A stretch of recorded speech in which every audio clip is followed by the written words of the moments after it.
Monday to everyone in the sports universe. This is the AM Drive. For Aaron Crouch, I am Michael Carvelis. Aaron, how was your sports weekend? Pretty good, I'd say, for Vegas fans. Yeah, I would say that's it's as good as it gets. 2 home victories, and you get some free hockey in the process. So, yeah, you can't complain. I would prefer that if they're going to win, it's in regulation. I don't love overtime hockey when it's my team. Let's put it that way. Oh, so you're biased. Okay. No, I'm not biased. I'm just saying, like, that stuff's a super sweat, and it's not, when it's your team. Come on, you gotta admit, when it's your team, you'd rather watch a blowout because you don't have to sweat your team. You just turn it off after the third quarter. Hey, Celtics. Hey, Lakers. I'll admit, I'm going to MikeandAaronDrive.com to shop the best in merchandise, like the mug I just bragged about, and of course the hoodie that he's wearing. It's so cute. And also the tumbler. We're going down. I'm yelling tumbler. It's timber, but you get it. That's pretty good. Okay, so the NBA playoffs. Let's get to that because I'm in quite the dilemma right now. As you know, before these conference finals started, I had Lakers and Heat, and I even compromised and said Lakers and Celtics, but I was rooting for and kind of almost predicting Lakers and Heat. One of those sides I'm very happy about because it's the team I grew up loving. Unfortunately, the star player for the Lakers also played and won 2 championships with the Miami Heat and took us to 4 finals. And LeBron James, of course, for those that do not know or live under a rock. I am torn apart right now because, of course, part of me wants to say that the LeBron winning his 5th ring and his 2nd with the Lakers would have just completely stamped out any Jordan fans. I don't care how high his peak was. And part of me is like, I'm so happy for my Heat, but I can't feel happy for the Heat if LeBron's not going to meet us there. I don't know. It's a weird conundrum I'm feeling right now. No, I mean you really shouldn't be having those kinds of feelings because you already got that. You got that in the bubble. You got what you wanted in the bubble, and with this exact foursome too, by the way. So I don't know. It's a situation where the Heat probably deserve to, get all these flowers that they continue to get because they are continuing to. I don't know if defy odds is the right notion here. I know that's, like I said, Jimmy Butler has his, keep doubting us, but correct me if I'm wrong. I mean, the Miami Heat won the Southeast Division. They're not a sub-500 team that just snuck in. I just, with them losing the play-in game and all this, it just, their postseason has made little to no sense to me. But if you're going to ever say that coaching matters the most, how much coaching matters in the NBA, you have to point the finger at Erik Spoelstra and just what he has done year in and year out with, nobodies. Other than Jimmy Butler, it's table scraps. No offense to those guys on the team, but none of these guys are superstars. None of these guys are really even 2 guys. Number 2, Jimmy Butler is great, but Bam Adebayo is not number 2 when it comes to scoring. Oladipo is nothing. Kyle Lowry's on the back 4 holes of his career, and maybe on the back 2. You have all these guys that are they're just pieces put together in a puzzle that Erik Spoelstra has crafted exquisitely, and he's going to be mentioned in those names, along the lines of like Greg Popovich and stuff like that when his career is all said and done. But yes, yeah, on the flip side, the Lakers, this is probably where they, after they reconstructed this team, this is probably the ceiling for them. And it's showing hardcore. I mean, everything they have thrown in the kitchen sink at Denver, shutting down Jokic in consecutive 4th quarters, it's just not enough. I mean, Jamal Murray, we've talked about this Denver Nuggets team for 3 years, how Jokic can't do it all. If Murray can stay healthy, what can this team be? Well, I think we just found out. So I want to get to this tweet that I'm about to pull up because I tweeted it 9 hours ago on the AM Drive account. I don't know if you saw the poll. I wish I would have put the LMAO option because I do want to know how lopsided it would be. I said, which team down 3-0 right now has the best chance to come back and win the series? I had Lakers, Celtics, and LMAO. So 5% say Boston, 57% say LMAO, and 38% say Lakers, which I'm actually surprised in a way about, but actually I'm not at the same time. I have a question for you. If you're the Lakers, can you feel better than Boston does right now? Not just because you have LeBron and AD, because to be fair, if Lakers are hitting their open shots like the Nuggets are, it almost feels like the Lakers could be up 2-1 right now. I know there's no moral victories, but it's like eventually you got to get something back. And once you get the one, ask LeBron, there's no telling what can happen after that. Well, I mean, if we're playing this what-if game, you have to feel better for the Lakers being down 3-0. I mean, you didn't just get washed by, 30 points. I quit tracking it, but last I saw it was like a 30-point swing or 30-point difference, and I think they ended up losing by 30. Well, the Celtics lost 26. 26, okay. Well, yeah, you feel the Lakers, you didn't get crushed in any of these games like that. You're also the lower seed if you're the Lakers, so you feel good saying, okay, well, we're not supposed to win this series.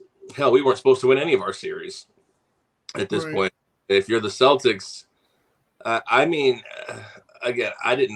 I tracked the game on the sports app, but I didn't watch the game. But given what they came out in the third quarter, or what didn't come out in the third quarter for the Celtics, I'd say they've checked out. I'd say they're done. Like, I don't even know if they'll win a game. I don't either. And Jason Tatum, Aaron, I know that like LeBron has kind of set this horrible narrative for young players. Like if they don't perform great early, it's like, are they going to be good enough in the end? Because you look at what he did last year. He got like 20, not even 25, I don't think. There's this narrative like Jason Tatum is still 21 years old. It's like a running joke. But no, Jason Tatum last year in the finals, most people, including myself, will say he is the sole. If you had to blame one person, it would be Jason Tatum. He was horrible last year in the finals. This Eastern Conference Finals, and even throughout the playoffs, this has been Jaylen Brown and the bench's team. I have not, minus the 51-point game, I have not felt Jason Tatum's presence this entire playoffs. Like Game 6, people were writing the obituary of Boston against the Sixers. And to that magical little 19 points he scored. But if you don't do that every game, you're looking ugly. Like I think he shot 6 of 18 last night. That's brutal. Yeah, for me, it's, I'm going to sound old saying this, but like in my NBA, like if you wanted to be a superstar, you brought it every night. Now, what is bringing it? 20 points at least. Every night you're putting 20 points on the stat sheet. These guys, these superstars today, they disappear. And it's like, oh, well, he just had a bad game. Like, no, you want to be a superstar. And of course, now they get paid like superstars. Like, you bring it. Every night we know we can count on this guy for 20 plus points. And, every once in a while he'll go for a 50 piece or, put in 40 when he needs it, like Jimmy Butler and even Tatum in Game 7. But now it's like, we talk about this with Anthony Davis. Like, these guys are superstars, but we don't know what we're going to get night in and night out. That's one of these people appreciate about NBA. What do you say? Is that the reality of the new NBA? The superstars are just, they show up when they want. I mean, even look at LeBron. And guy's 38 years old, 39 years old, whatever he is. He's still, even his bad nights now that people are lambasting him for are 22, 12, and 9. That still blows my mind. Come on. Yeah.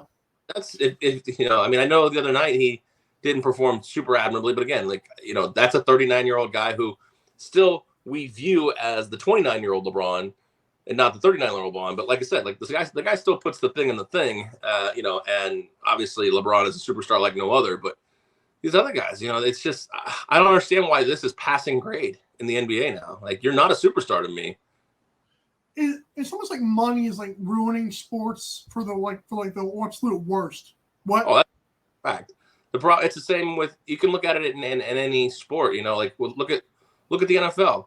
All these guys fighting for the quarterback services of like Kyler Murray, Deshaun Watson, Lamar Jackson, guys who can't win Super Bowls, and they're making $50-60 million a year. Why is that? Because it almost feels like there is such a peak of performance, like the best athletes, the Patrick Mahomes, the guy, of the world. If you don't have him, you almost don't have anything. There's only one or two, maybe three quarterbacks that can actually take an inferior product farther than they're supposed to. The rest of these guys, Kyler, Lamar, et cetera, Jason Tatum, Luka Doncic, these guys need help. I mean, how many times did help?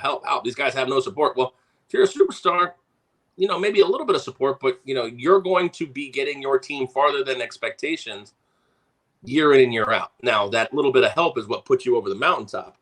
But I'll tell you what, you want to talk about a superstar, if we're trying to crown one, and I know this may be prisoner of the moment, but Jimmy Butler shows up when it's do or die time consistently. In the playoffs, I have not seen a game where I felt like he wasn't there. You're right about that. That's he was the one who had like the broken ankle type injury for like in that game against the Knicks, and playing the final 5 minutes of the game.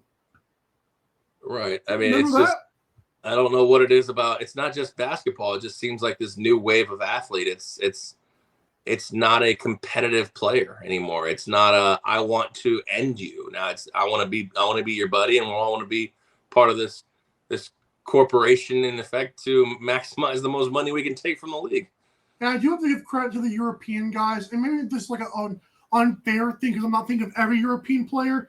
But look at Nikola Jokic, look at Giannis, look at Luka Doncic. I don't feel like those guys have an off night. I mean, Nikola Jokic in the game, he had 9 points through 3 quarters. And he's destroying Anthony Davis in the fourth quarter of Game 3.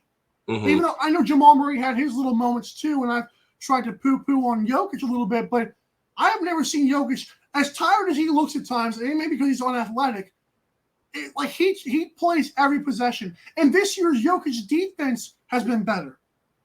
Like he's been like a presence, if anything. Yeah, I think Jokic, the fatigue factor is the fact that he plays 34 minutes a night in the regular season, and he's playing 45 right now. That's fair. That's something for the Denver Nuggets to address. Having a guy back up Jokic who can have a modicum of basketball. DeAndre Ayton. You know what? That wouldn't be a bad move if you're Denver for sure. I mean, but that's what I'm saying. Like, basketball has morphed away from such a big man's game that like you're telling me you can't. Where are the days where you had 2 or 3 backups, big men in on your roster to suck up fouls? I mean, they don't even have that anymore. They call them they're specialists in their dying breed because now you have to do everything right. Yeah, well, but the problem is nobody does anything right. There's no complete player in the league anymore, in my opinion. Fair point. And maybe it takes a time like this to get better, like you get guys more hungry. Like I'll tell you what, John Morant's a guy I actually like. And someone said, John Morant, can you give Derrick Rose your knees, considering you don't want this anymore? That would be. Derrick Rose was a great what if. It sucks to see, but he brought it every night, though. I'll give him credit. You're correct. Joe Mazulla and Darvin Ham, let's play a game I call Scapegoats or Need to Go. Something like that. So, Aaron, you mentioned this in the text you sent last night that, like, will Joe Mazulla be fired? I'll take it a step further. Are we blaming these coaches for things? I mean, to me, like I said, Tatum has not showed up. And you can coach this and coach that all you want to. The best players in basketball, I feel like, are set up to succeed by themselves more than football players are. Like in football, you kind of have to be in the right place, right time, schematically. In basketball, you kind of can take over when you need to. I'm not sure, like just popping in, I want to say Amy Adoka, but popping in a different coach suddenly gets this team over the hump. I mean, I know it's a first-year coaching, but we got to realize these are still players on the team, and Lakers have just gotten beat. Celtics have gotten beat. Now, I think coaching has shown up in these two series. I don't know if I want to blame the coaches yet, dude. Well, answer me a question. Joe Mazulla was not hired, correct? He was promoted after the whole Udoka fiasco. So there's a realistic possibility that he just wasn't ready for a job that was handed to him. Now, that's not his fault. I mean, right. He's not the one who got Ime Udoka fired. So it's possible, it's probable that Brad Stevens fires Joe Mazulla. Right. And that whether or not that's his fault or not really doesn't matter. I know that sounds harsh, but it doesn't matter. It wasn't Brad Stevens' hire. It wasn't Brad Stevens' guy. Udoka's gone. Like, this is a complete retooling or refiguring out, because after you look at the last 3 years, 4 years, whatever it is, Boston is right there. They've obviously gone to the final last year. They've gone to conference finals, I believe, 4 years in a row. Correct me if I'm wrong. 3 or 4. Out of 4 years, something like that. So that team is right there. That team needs a guy to step in and take them over the top. Is it Mazulla? It could be. Like you said, it's the same with, a couple shots here. You come out of the gate in the third quarter and give them a little bit of a game. You might be up 2-1. I mean, there were some closer games, obviously, in the series than this final score in Game 3. But ultimately, I think Joe Mazulla will be gone. I don't think that's necessarily an indictment on him, but I will say that this conference finals will leave a sour taste in future hiring managers if Joe Mazulla ever is to get another head coaching job in the NBA. Darvin Ham will not be fired. I think Ham's done a good job. Yeah, I think for all intents and purposes, when what our expectations were at the beginning of the year for the Lakers, realistically, let's not get crazy with the dreamers. He's overachieved. And that's fine. I mean, if they get swept out of here, it's a gross end to the series, gross end of the season. The Lakers are a strange team because you can't quite start a rebuilding process for obvious reasons because of LeBron James. You're not good enough right now for obvious reasons. You're not getting rid of your stars. You need to keep Austin Reeves. You need to sign him to a big deal or someone else is going to take him off your hands. Well, that's true. That's the same thing that happened. I mean, think about if Alex Caruso was on this team still. Hey, Caruso walks so Reeves could run. Is there one realistic player that makes this team eligible, like can make this team win a championship? I mean, I don't. Yes. Who? A consistent Anthony Davis. I'm sorry. One additional player is what I meant to say. I'm sorry. I think an extra year of D-Lo, maybe. I mean, he's had his moments. I'm talking about if you're acquiring somebody, you're bringing somebody in. You'd have to get rid of D'Lo or someone. I don't think you can just add a plug and play. Buddy Hield has been talked about. Correct me if I'm wrong, but isn't Chris Paul supposed to be available this offseason? And he was. Wasn't he one of the time he was supposed to go to the Lakers, or he was traded to the Lakers, and then the NBA vetoed it, and he got traded to the Clippers instead. And they peaked in the semifinals every year. Yes, they did. They were the Western Conference 76ers. Oh, boo! I do want to say this, Aaron, and I'll leave it here because we got to move on. If we had just fired Eric Spoelstra after Dallas meltdown, I'm just saying, it's like I talked to a guy named Cooper Perkins who does this. Huh? What did you just say? If the Heat had fired Eric Spoelstra after they got beat down in the finals, and we hadn't just blamed LeBron, or I don't even know if the Heat did that, but, Heat would not have had Eric Spoelstra right now.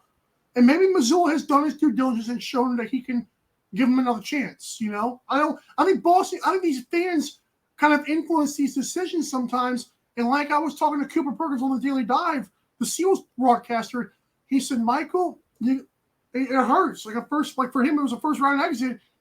He said, take a step back, change a few things. You could be back at the same place next year with the same chance, Agreed. And it's happened way too many times where teams don't overreact. I mean, look at University of Virginia. That if they fired Tony Bennett after losing to a 16 seed, they may not win the title. I think the situation here with Joe Mazulla, most years he'd come back. However, you have Nick Nurse, Mike Budenholzer. Look at the market right now. That's what I think. Nick Nurse in Boston would be nasty. I know, and I think that's what's going against Joe Mazulla right now is the market is flooded with championship-winning coaches. And he wasn't their guy, to be fair, because not by his fault, but you're right about that. Right. Okay. Good talk by you, sir. I dig the insight. And speaking of more insight from Aaron, we've got a hockey talk coming up next. Aaron's going to give us his best in pucks. We'll be right back. First, a word about safety, though. If you're driving, please remember to use your car's Bluetooth speaker while listening to the AM Drive. Sports talk is not worth your safety or the safety of others. Thank you. You can go ahead and smile, by the way. I cut you off on the smiling there.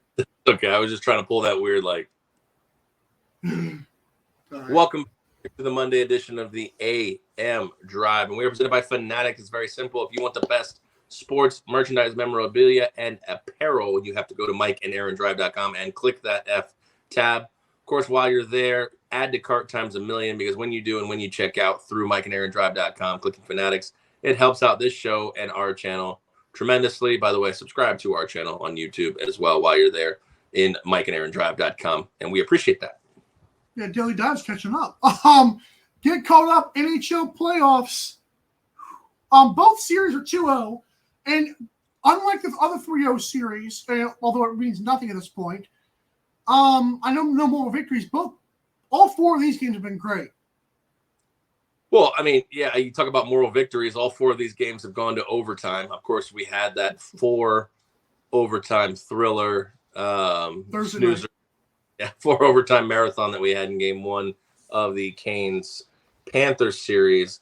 But the other 3 games, overtime has been relatively quick. They've all been only 1 overtime, and correct me if I'm wrong, they've all been over within 4 minutes of overtime starting. We talk about what we talked about with basketball being who should be the most disheveled or disappointed with being down 0-2. Obviously, it's the Hurricanes. Although I would say Florida has struggled in playoff history to hold serve at home. Last time they were up 2-0 heading home in a series was last year against the Tampa Bay Lightning, and they promptly got swept right after that, 4-2. So if the Canes can't sit here and wonder what if or worry about what happened in those 2 games, it's Bobrovsky. I mean, this is exactly what I talked about at the beginning of the playoffs. If you have a hot goaltender who is just unstoppable, it almost doesn't matter. Anything else in the game doesn't matter. I mean, that was exactly my point from game 1, talking about a team like the Bruins. Like if they run into a hot goalie, forget about it. Now the Bruins blew it. I'm not. We're done with the Bruins. They choked. They failed. I'm 100% because of what they did up 3-1. But anyways, too. it's the problem is that the goalie situation here. With Carolina now on their backup goalie, that's really where they should be kind of disappointed here with Antti. Nothing against Antti Raanta. I mean, the guy's a quality backup goalie, but if they can't get Anderson back, I think they're done. And did he get hurt? Yeah, he I don't know if he got hurt necessarily or the fatigue factor got him in that 4 overtime, but he excuse me, hold on. Oh. But they basically gave him load management, which is surprising in the playoffs because Bobrovsky played just as much as Freddie Anderson, and he was in there game 2. For me, I think Florida ultimately ends up winning this series. I'm going to say it goes 6, though.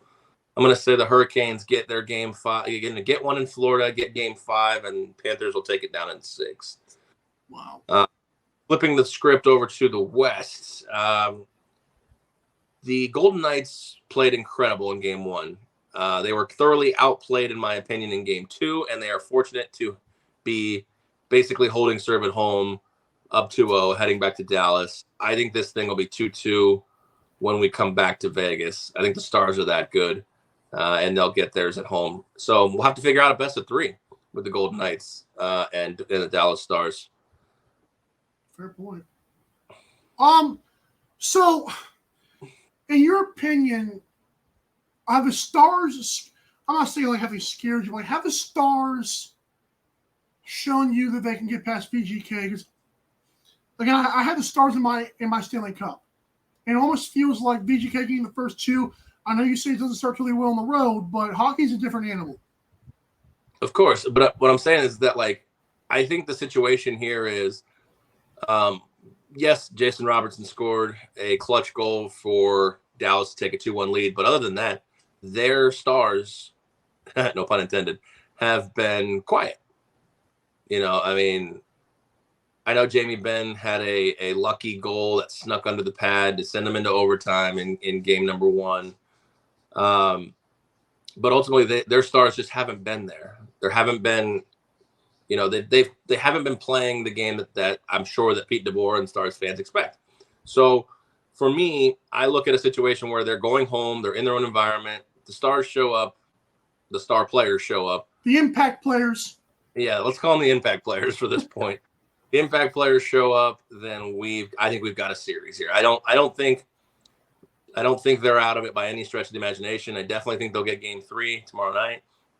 And I think we've got a brand new series. We'll have to figure out the goaltending situation because Jake Ottinger has played out of his mind, lights out, and he's down 2-0. So it's a crazy situation. He's getting equally counterparted by Aiden Hill. I mean, it's not that he came out of nowhere. I mean, Aiden Hill was the starter at the beginning of the year when Logan Thompson went down. You know, Logan Thompson's had such a horrible year injury-wise. But Aiden Hill has been absolutely incredible. MVP of this team for Vegas, no doubt about it. How long can he sustain it?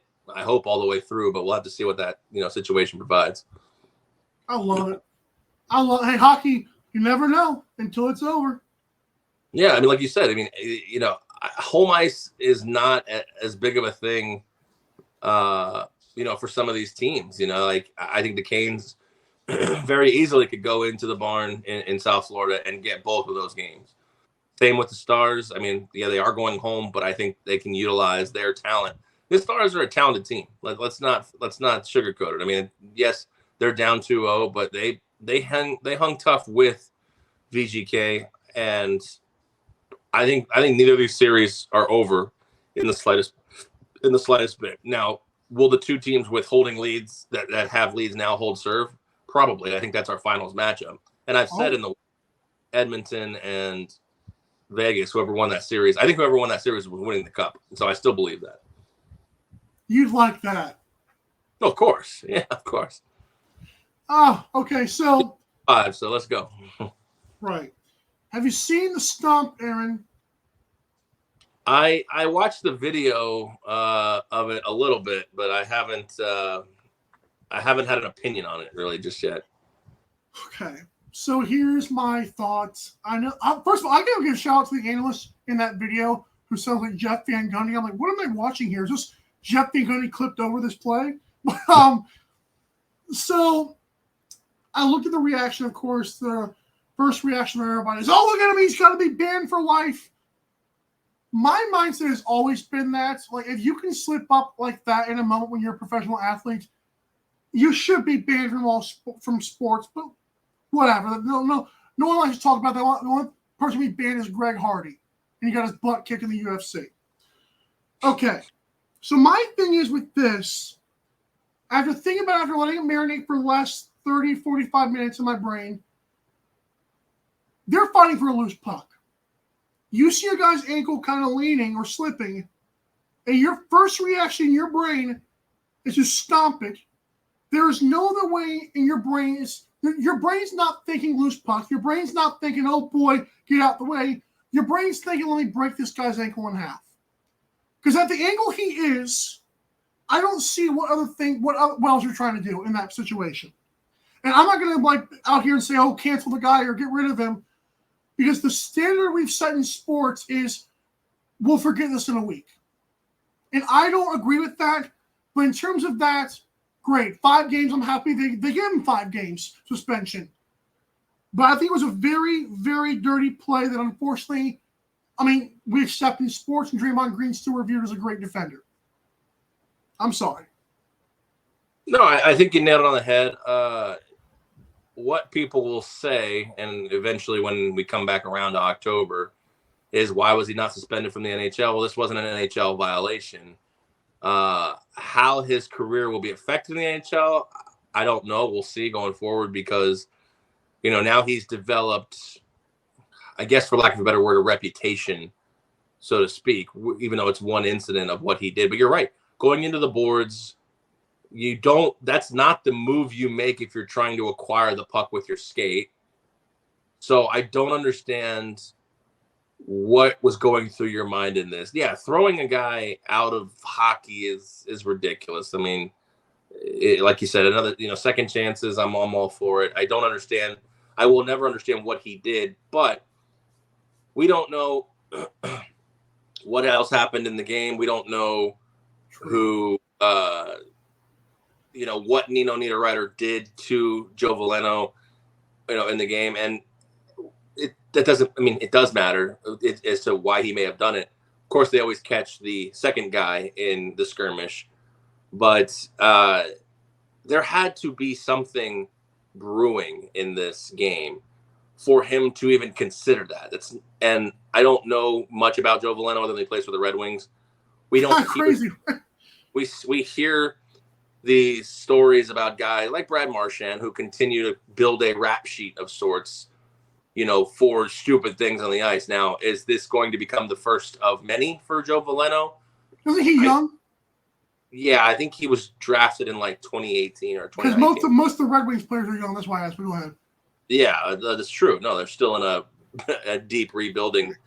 The other situation is what he did to Nino Niederreiter. I mean, Nino, that's a tongue twister. Nino Niederreiter is one of the better players in hockey, so he's one of the more known names in hockey. So, I mean, not that he could have done it to anybody and it would have been the same situation, but the problem is you also did it to a guy who now is out for the rest of this tournament, which the IIHF is banking on as a name for their tournament.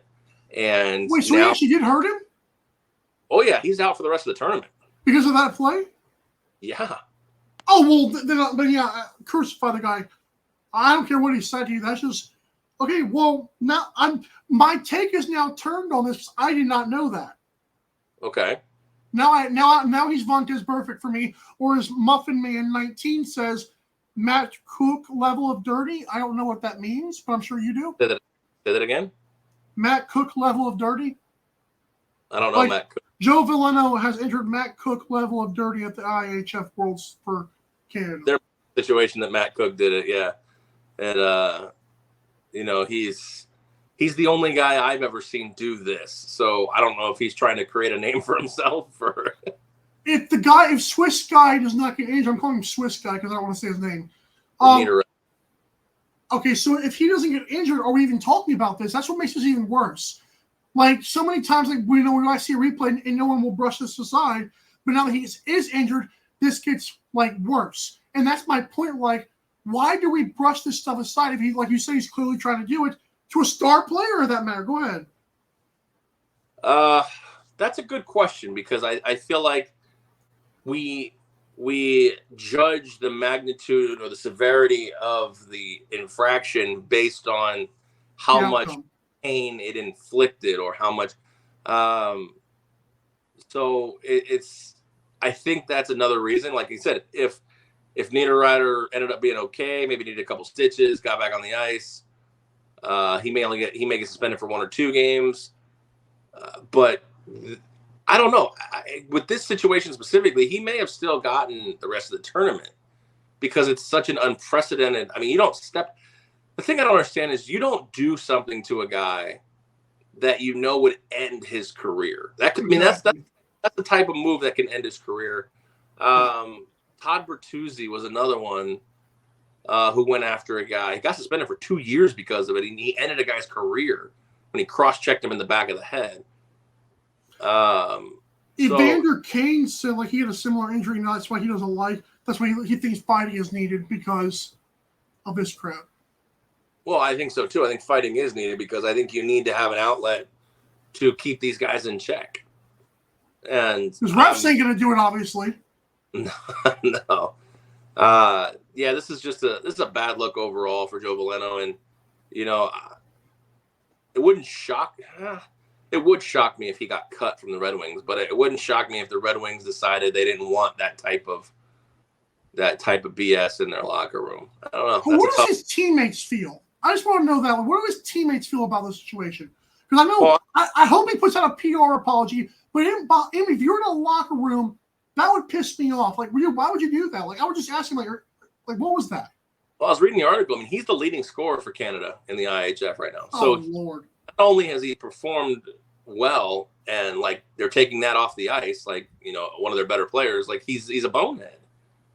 Like it doesn't make any sense to me. And I would imagine just growing up in a sports environment, like your teammates if they know you would do that to another person, I don't know if they can trust you because you can't control your emotions. And that's my thing. Like with Vontaze Burfict, how many times did we ever see him spear a guy in the head before the NFL teams finally just got pissed off at him? Right. Yeah. It's like, dude, you do it once. It's like you said, he may not be like a mean player. I like what you said. He can't control his emotions because I don't want to see he's just some horrible person. But it's like some guys get pissed off more than others, and if you cannot control that part, you should not be playing professional sports, in my opinion. Because it's not competition anymore. It's just stupidity.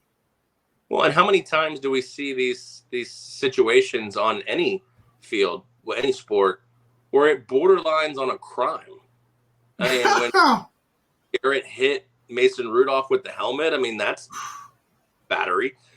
I mean, when like you said, like this situation, like, you know, breaking somebody's leg or whatever, I don't know what the actual extent of the injury was, but attempting to break somebody's ankle, I mean, that feels like it's borderline a crime.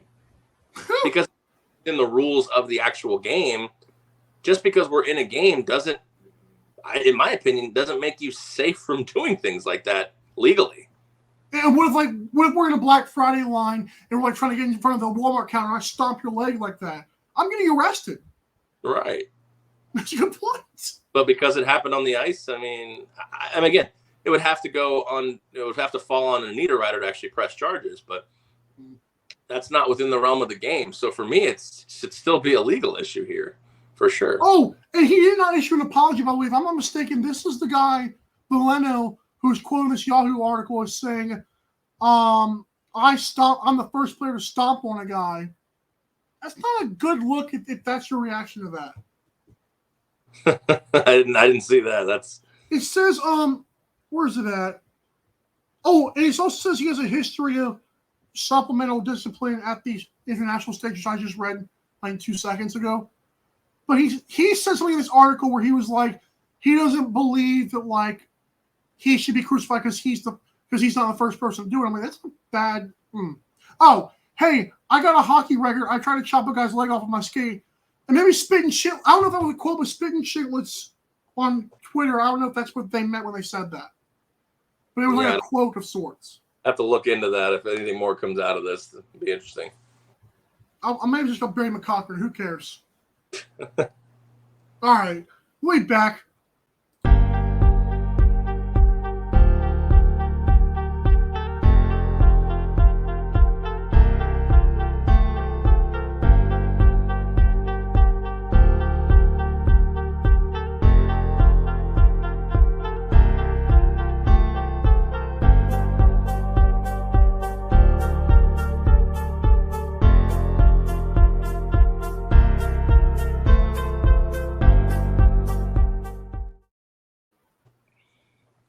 All right, welcome back to the last segment here of the AM Drive. If you are looking for the meats for grilling season, it's very simple.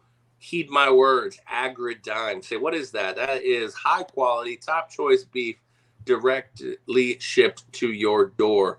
And Agridime is partnering here with the AM Drive. If you go to mikeandaarondrive.com, click that Agridime logo, and you order all the meats. They even send you a freezer full of meats. They have that option as well.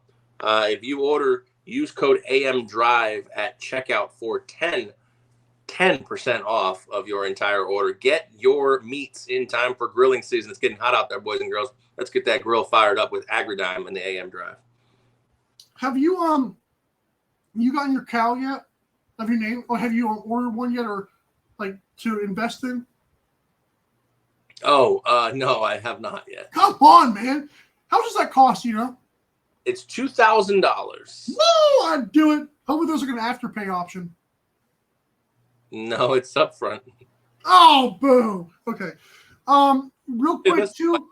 I did catch a nice break of sorts, I guess you could say. I used a credit card. If I do decide to use it, I use a credit card to buy the cattle, and it's 3% back on 3% cash back. So 3% on 2,000 is like $60 off. And plus 10% off. That's not bad. I don't know if you can buy the cow with 10%. I have to try that. If I do, I definitely will. But I don't. Please do, and then we got to name them AM Drive. I'll name him Mikey Jr. No, because then I'll get attached and then I won't let you sell them for meats. I won't tell you when we sell him and kill him. Oh, great. How's he doing? He's doing fine. Okay. I ate him 3 days ago. No. Okay, so 2 news in sports. Number 1, I just love controversy. So the NASCAR had its All-Star Series race, like NASCAR Cup Series, and the 1-2 order is hysterical based on PR, just the modern day climate of politics. Kyle Larson finished first. And Bubba Wallace. And Bubba Wallace finished second. I love sports, man. That's brutal. And Kyle Larson had 145 laps. The other guy who lead laps was Daniel Suarez, who had 55. That must have been a very boring. I'm glad I didn't watch that now. Oh, darn. Missed another one. Dang it.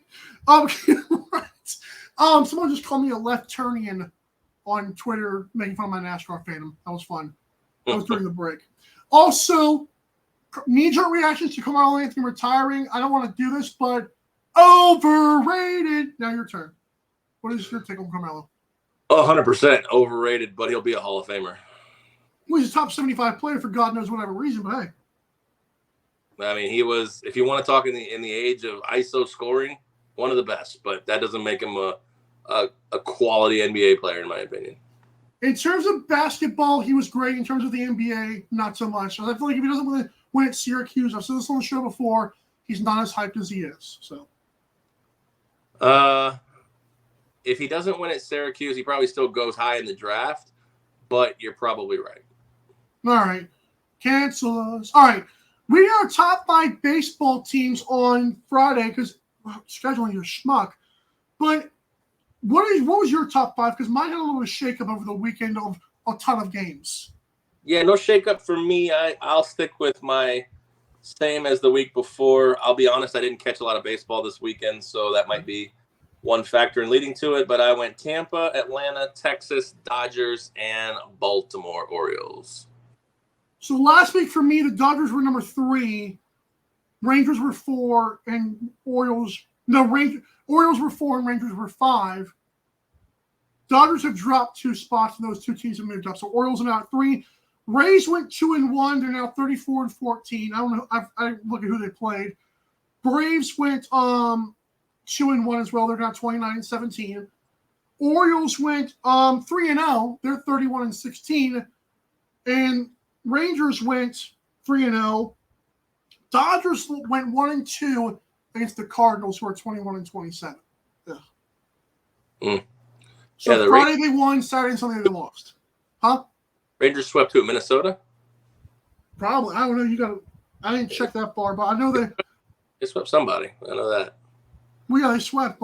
I'll tell you right now. Rangers swept might be the Twins. Oh, the Rockies, it looks like. Rockies, okay. Yeah. Still, that's they're. No cigar. We got the same teams in different order. That's fair. All right, Brooksy, you bastard. Said every PGA person right now. He won the PGA Championship, and Aaron, I've got to raise you this question to get this conversation started. Do you believe got more LIV? Because I think there was another live guy who won a couple weeks ago, right? I forgot what there's like some live guy won another PGA, I think, a couple weeks ago or a month ago or something like that. Well, Brooks was in contention for the Masters, if that's what you're mentioning. Oh, yeah. So the more this is like his 5th major, I think, too, or whatever stat I read on that. But major and 3rd PGA title. Wow. So a question I have to ask you is, if these live guys keep winning or keep contending and like taking up a bulk of the top 10, does PGA kind of have to just bite I don't want to say bullets. The PGA kind of have to sort of like bite the fuse on this one and say, okay, we can compromise here? So, in a perfect world, yes. The problem right now is the PGA's got theoretically the upper hand right now because they have time. Eventually, as long as the live golfers do not continue to earn world golf ranking points, they're going to continue to slide down these rankings, which eliminates them from certain golf events, golf majors, specifically PGA majors specifically. Statutes. These guys who win these big tournaments, with the exception of the Masters, only get statutes of exemptions for these majors for certain periods of time. I don't know what those are specifically to go in. I know that I think the PGA gets you 10 more years of exemption into the PGA. So Brooks has 10 years, but other guys who may be in LIV who have won major events, their statute of limitations on some of these major events are expiring within the next, however many years. So the PGA has time. If they have no intention of ever coordinating with LIV or letting these guys, back in, or a hybrid situation, they have the upper hand in that aspect. But while they don't, it seems like LIV Golf is continuing to just be in their face and continuing to kind of say nanny nanny boo boo to the PGA. The thing I saw that could be big for LIV Golf is that when these guys arrive, now, as much as the media wants to crap on them and as much as the PGA wants to exclude them, the actual PGA players will go up, exchange pleasantries, talk, chat, laugh, and the TV cameras are showing it, which is surprising to me. But I mean, the cameraman doesn't pay, he's not thinking about like, okay, what might happen that, is detrimental at this point. But as long as the world golf rankings continue to exclude LIV golfers, the PGA has nothing but time. Now, will that change? I don't know. I hope so. I do believe that we can live in a world where all of these tours coexist or, coordinate, but right now that's not the case. I think we need someone other than Brooks Koepka in LIV Golf to also do what Koepka's doing, whether that's win a major or even just be competitive. Like Cam Smith, guy won 2 majors last year in the PGA, booked it for LIV and the payday, and really on the PGA, the crossover events hasn't been relevant. Phil Mickelson had a nice Masters, but that wasn't anything that's going to mean something. Yes, it meant something when, to Phil and to LIV, but like things like that aren't going to mean anything. Guys like Dustin Johnson, Brooks Koepka, Cam Smith, the big names that went over to LIV, if they care, which I'm not sure Dustin does, and maybe not Cam Smith, but if the LIV Golf product cares about actually becoming one or somehow correlating, these guys need to either win the majors or be knocking on the door of winning these majors. And it's, other than Brooks, it's not happening. So the PGA, the PGA of America is probably still in a good spot in terms of if they're holding serve to their values and morals, blah, blah, blah. I just don't know if there's ever any coming back. How all these PGA writers and all this media that have literally just sat here for however long, a year and a half and change, and it just blasted LIV Golf.